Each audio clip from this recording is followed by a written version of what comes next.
சில ஆர்குமெண்ட் நீடடா இருக்கும், ஒரு சில ஆர்குமெண்ட் வேஸ்டடா இருக்கும். அப்படி நான் வேஸ்டடா ஃபீல் பண்ண ஒரு ஆர்குமெண்ட் என்னன்னா, என் ஹஸ்பண்ட் அடிக்கடி சொல்லுவாங்க, நான் ஒரு ஆண், என்னால நான் உன்னோட பெரியவன், நான் சொல்றது நீ கேட்கணும் அப்படின்னு. அப்பெல்லாம் நான் ஒரு ஃபெமினிஸ்டா மாதிரி என்ன ஆண்கள்லாம் அடிமைப்படுத்துவீங்களா அப்படின்லாம் கேட்டு ஆர்கியூ பண்ணிட்டு இருப்பேன்.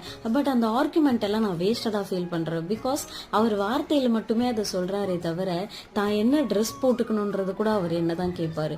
என்ன சாப்பிடணும், எப்ப தூங்கணும், எப்ப எந்திரிக்கணும், ஒரு வீக் ஆஃப் நான் எங்க வெளியே போகணும், இது எல்லாமே என்னதான் கேட்பாரு.